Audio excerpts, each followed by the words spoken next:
दिख रही है क्या?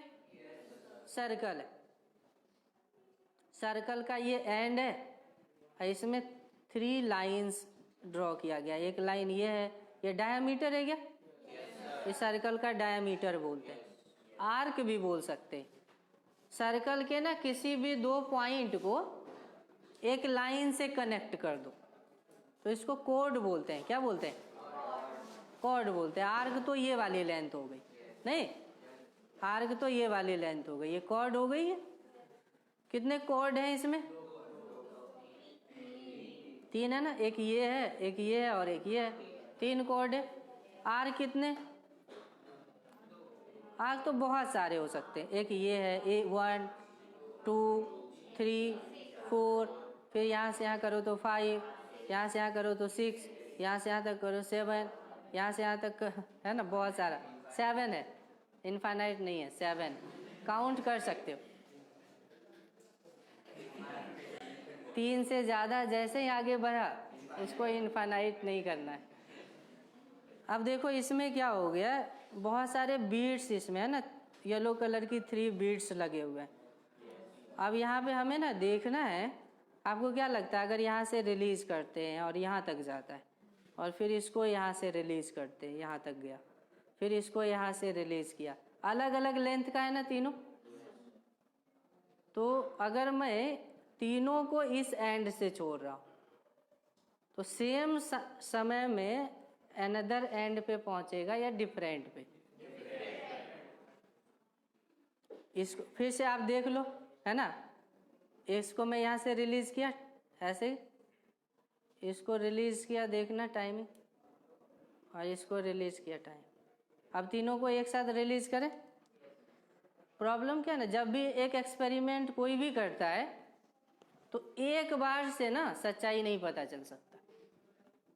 जैसे हमें पता करना था कि प्रोटॉन हिग्स बोसोन से बना है, जैसे बोलते हैं ना मास को अट्रैक्ट करता है, तो साइंटिस्ट ना थ्योरेटिकली मैथमेटिक्स से प्रूव किया कि हर मैटर में ना एक छोटा सा पार्टिकल होना चाहिए जो मास को रखता है, और उसका नाम भी दे दिया हिग्स बोसोन। बोसोन जानते हैं ना, बोस जगदीश चंद्र बोस, इंडियन साइंटिस्ट है, उसके नाम पे। तो एक बार एक्सपेरिमेंट किया तो कुछ दिखा ही नहीं, मिलियंस ऑफ टाइम एक्सपेरिमेंट किया तब भी उसको कुछ नहीं दिखा। लेकिन 2012 में जो एक्सपेरिमेंट किया उसमें वो पार्टिकल एकाएक दिख गया। तो किसी भी एक्सपेरिमेंट को करते हैं ना तो एक बार परफॉर्म करने से सच्चाई नहीं आएगी, है ना, क्योंकि बहुत सारी चीज़ें वैरी करती है। तो कम से कम ना हम 3 4 5 बार करेंगे उसको। सिंपल एक्सपेरिमेंट है तो 3 4 बार से काम चल जाएगा, लेकिन अगर बहुत ज़्यादा प्रिसाइज है तो उसको मिलियंस ऑफ टाइम्स भी करना पड़ सकता है।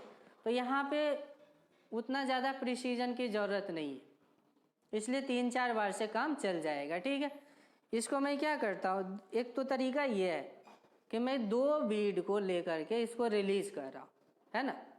आप केवल ना यहाँ पे और यहाँ पे अपना ध्यान रखना कि दोनों एक ही समय पे पहुँच रहा है कि नहीं पहुँच रहा है। ठीक है, केवल अपना ध्यान यहाँ पे और यहाँ पे रखना, क्योंकि मैं इसी के करस्पॉन्डिंग 2 बीट को छोड़ रहा हूँ, रिलीज कर रहा हूँ सेम टाइम पे। अच्छा, अब इन दोनों को मैं रिलीज कर रहा हूँ। ठीक है, इन दोनों को मैं रिलीज कर रहा हूँ, इन दोनों को मैं रिलीज कर रहा हूँ। अब देखना टाइमिंग से, एक बार और करके देख लेते, है ना, एक बार और करके देख लेते। बहुत सारी है ना, हो सकता है हमारा फिंगर से एक पहले ज़्यादा प्रेस हो गया होगा, तो ऐसे इसी डिफेक्ट को हटाने के लिए बार बार एक्सपेरिमेंट करते। हो सकता है ये अलग आए, हो सकता है सेम आए, तो एक बार से तो प्रैक्टिकली पता नहीं चलेगा। फिर से देख, फिर से देख, केवल ना आप यहाँ पे देखो, एंड पे देखना है, केवल एंड पे फोकस करो।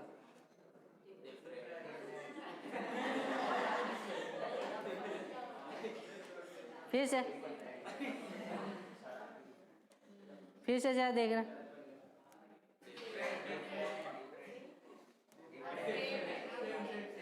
रियलिटी क्या है ना, ये स्लो चल रहा है और ये फास्ट चल रहा है, तो आपको लगता है कि डिफरेंट, आपको देखना यहाँ पे और यहाँ पे।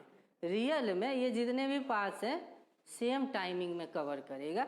उसका आपको एक्सप्लेनेशन पहले सोचना है ना। नेक्स्ट डे में इसका एक्सप्लेनेशन आपको दूंगा ज्योमेट्रिकली कि कैसे हो रहा है। स्लोप तो तीनों का डिफरेंट लिया है, आप देखना, ध्यान से देखना। कॉलिजन एक ही टाइम पे हो रहा है ना। सबसे स्लो कौन चल रहा है? ये स्लो। पता है क्यों? टाइम तो तीनों का बराबर हो गया और हमारे पास पता है टाइम होती है डिस्टेंस बाय स्पीड, तो टाइम तो तीनों का सेम हो गया ना, ये तो सेम है। तो डिस्टेंस अगर स्पीड देखें तो स्पीड हो जाएगा डिस्टेंस अपॉन टाइम, तो टाइम तो सेम हो गया, कैंसिल आउट। तो भी किस पे डिपेंड कर रहा है? एस पे। टाइम तो कांस्टेंट हो गया। तो अगर देखो ये ज़्यादा लेंथ चला ना, ये कितना चला? ज़्यादा लेंथ कवर करना है। सोचो जरा, सेम टाइम में एक को ज़्यादा दूर चलना है, एक को कम दूर, तो कैसे कवर? कम वाला स्लो चलेगा और ज़्यादा दूर चलना है तो फास्ट चलेगा, नहीं चलेगा। तो इसको क्योंकि ज़्यादा डिस्टेंस पे चलना है तो ये फास्ट चल रहा है, इसको कम डिस्टेंस चलना है तो ये स्लो चल रहा है कि नहीं? ये सबसे ज़्यादा स्लो चल रहा है, इसके बाद कम स्लो ये चल रहा है ना, सबसे फास्ट ये चल रहा है। स्पीड के बेसिस पे देखें तो इसकी स्पीड सबसे ज़्यादा, इसके बाद इसकी स्पीड और इसके बाद इसकी स्पीड, है ना। अच्छा, इस मोशन को यूनिफॉर्म मोशन बोल सकते हैं क्या?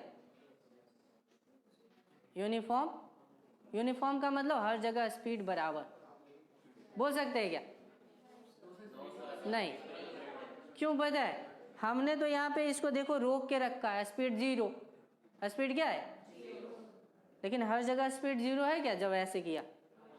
नहीं है ना। तो यूनिफॉर्म मोशन तभी होती है जब हर जगह स्पीड बराबर होती, तो यूनिफॉर्म मोशन तो नहीं है। अच्छा, इस पे मोशन का कारण क्या है? क्यों ये मूव कर रहा है? ग्रेविटी, है ना। ग्रेविटेशनल फोर्स इन सब पे लग रहा है। अब ग्रेविटेशनल फोर्स इस तरीके से लग रहा है कि तीनों का टाइम सेम है। तीनों का क्या है? टाइमिंग सेम है, डिस्टेंस अलग है। देखो डिस्टेंस अलग है, स्पीड अलग है, मोशन यूनिफॉर्म नहीं है, मोशन नॉन यूनिफॉर्म है। लेकिन नॉन यूनिफॉर्म में सब पे ग्रेविटेशन वाला जी ही लग रहा है, नहीं, जी ही काम कर रहा है ना इस पे। 9.81 जो बोलते हैं, तीनों पे वही इसको पुल कर रहा है टुवर्ड द अर्थ सेंटर। तो ये एक्सपेरिमेंट है जिसमें देखने पे तो हमें लगता है शुरुआत में कि क्योंकि ये ज़्यादा लेंथ है तो टाइम ज़्यादा लगना चाहिए, या किसी को ये भी लग सकता है कि इसमें ज़्यादा टाइम लगना चाहिए, है ना। तो लेकिन टाइम सेम लगता है। तो ऑब्जर्वेशन क्लियर है कि अगर एक सर्कल हम ड्रॉ करते हैं, और कोई भी हम आर्क, कितना भी आर्क ड्रॉ कर ले, कोई भी आर्क अगर हम ड्रॉ करते और इसके अलोंग बीड को मूव करते हैं, तो सबके लिए क्या कांस्टेंट रहेगा? टाइम सब में बराबर लगेगा, टाइम सब में इक्वल लगेगा, नहीं। यहाँ से यहाँ जाने का टाइम, यहाँ से यहाँ जाने का टाइम, हर पाथ पे टाइम सेम लगा। ये ऑब्जर्वेशन है कि नहीं? एक्सपेरिमेंट नंबर 1, इसको आप पहले क्या आपने ऑब्जर्व किया? व्हाट यू ऑब्जर्व,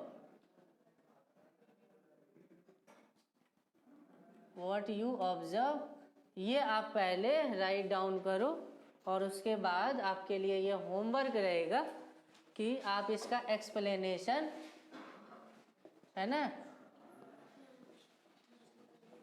सोचेंगे। आपको कहीं किसी सोर्स को ढूंढने की ज़रूरत नहीं है। बस आप क्या करो ना, घर पे जा करके, सुनो ध्यान से बेटा,